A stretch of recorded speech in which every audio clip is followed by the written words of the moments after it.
Good morning, good afternoon, good evening. I hope everyone's having a good day. I did a presentation on if Collis were writing the paper, and it was about the idea of picking whether it was a hard boiled detective or a police procedural or a Western. Your second option for the paper is connecting the theme of the cold dish to either Layla Starr or Hang the Moon. So if I were writing that paper, here are some of the things I would consider. For all of you YouTube bots, all the images and quoted text are used for educational purposes. I'm not trying to monetize this video. I'm just trying to make sure that my students have a chance to uh, access any lectures they may have missed. A couple of reminders. Number one, everything in the book can contribute to the theme. One could argue that everything in the book should contribute to the theme. Number two, there can be more than one theme to a literary work. I'm going to argue that there are probably limits to that, but there are different readers with different life experiences who can take the details of the book and show you that, as a whole, this is the theme. On the other hand, I will emphasize again, you can't argue that the theme of any of the works we've read in class is that humans should prepare for alien space invasions. That's not a theme that's going to work. There can be more than one. There also can be incorrect themes. Let's look about symbols for just a second. As you can see the picture, we've got a bunch of geese. Walt opens the book and ends the book watching geese. If you look at Hang the Moon, we have the geese passing overhead, and we have the statement about rippling lines closing ranks, no fight, no debate, everyone working together, each doing its job to keep the whole flock alive and moving. They make it all seem so easy. We had the Duke dying. We have a secession of people until Sally's in charge. And it wasn't easy for her to take charge. People didn't close ranks behind her. There was plenty of debate. Everybody wasn't doing their job to keep the whole flock alive, and it wasn't easy. We have sort of a direct statement of theme based on the symbol of the geese flying overhead. The cold dish perhaps is not that direct, but certainly Walt's life is a little off kilter. One side of the V is probably always longer. And I think it's important to maybe look at the geese and see if that symbol of the geese is something that can lead you to the theme. That certainly is a way to look at it. Are there symbolic elements in both works that you can tie together? Also, there can just be broad subject matter. We're a family, but there's mismatched buttons. There's a found family. There's the family you're born into, and then there's the found family. Sally in Hang the Moon is creating a found family. Are Walt and Henry, Vic, Katie, and Ruby that same thing? Are they a found family? It's entirely possible that you can make that argument and connect subjects and try to get a theme from those connected subjects. Continuing with that, it's entirely possible to work the other way. Darius says that the memories are immortal.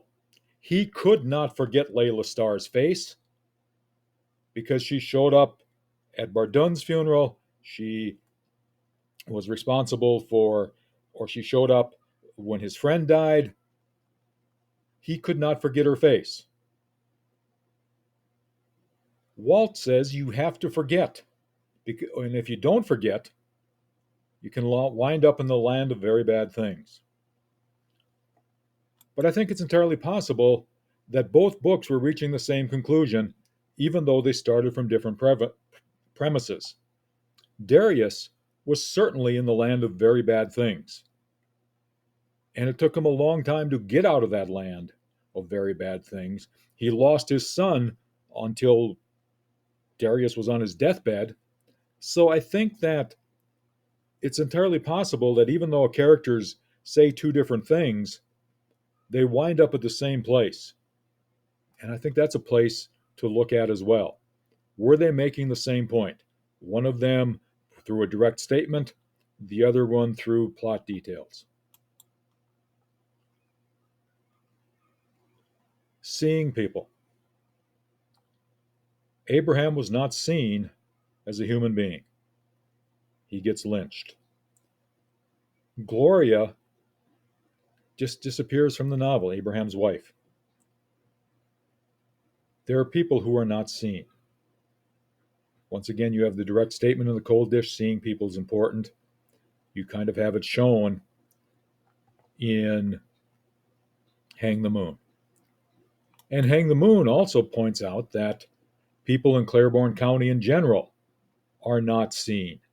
And a bunch of outsiders are telling them what's right and what's wrong and ignoring decades and perhaps even centuries of tradition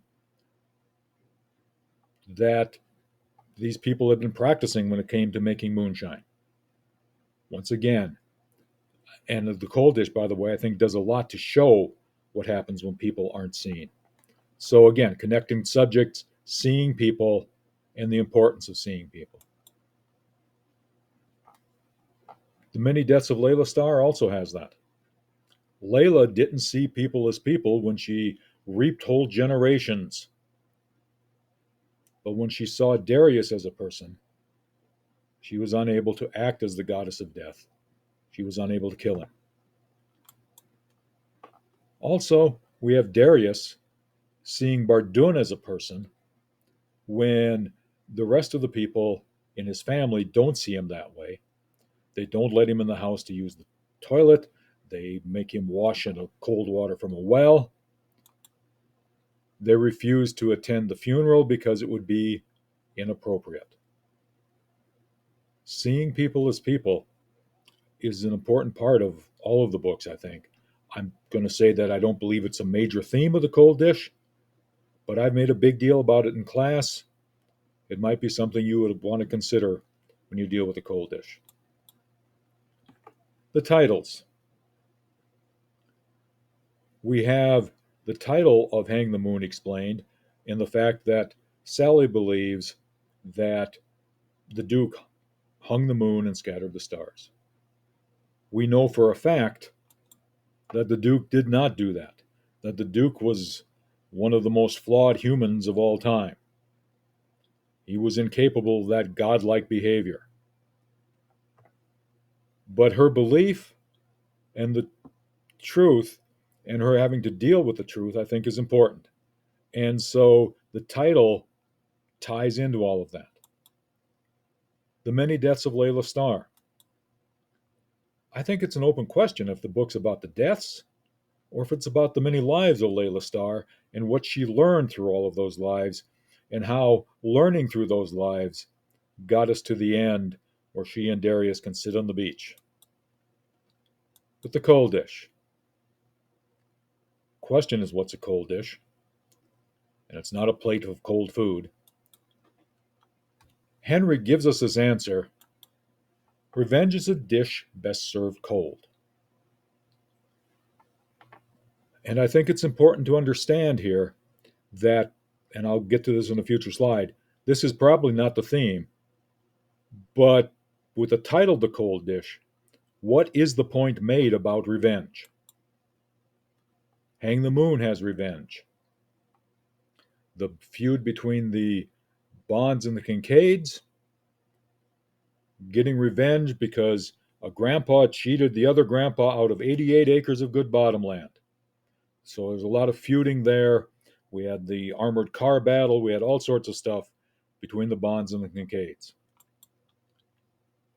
Also, we have Georgette getting to know the daughter of the woman who destroyed her family, and in getting to know her, acting as revenge. even being petty enough to keep the necklace. And we have Gus killing Georgette to get revenge because she was cheating on him. And then we have him being kind of cheap and petty by saying, here, your dad was a jerk. I'm a jerk, but I got off just like he did. Here's the necklace. I'm going to take as much meaning from it as I possibly can. We've got all of these acts of revenge going through that book. We have revenge with Layla Starr saying, I'm going to destroy everything, that Darius is going to destroy everything she's ever worked for. She's going to kill the baby because she got fired. Also, we have Darius saying, I'm going to find a way to keep you from taking any more of us. I'm going to get revenge. I'm going to invent immortality because you killed my wife. And again, I want to emphasize, I don't think the many deaths of Layla Starr, I don't think that Hang the Moon, and I certainly don't think that the Cold Dish have a theme that revenge is a dish best served cold. They perhaps all make a point about revenge, but it is not that revenge is a dish best served cold. Some final tips. Find a subject both works share. Determine how both works make a similar point about that subject. Write that point in a complete sentence. Not a single word, a complete sentence. Not a short phrase, a complete sentence. And then write the paper showing how both works make the point that you've just written. I hope this has been useful. I'm going to wrap it up here. And if you have any questions, please ask in class.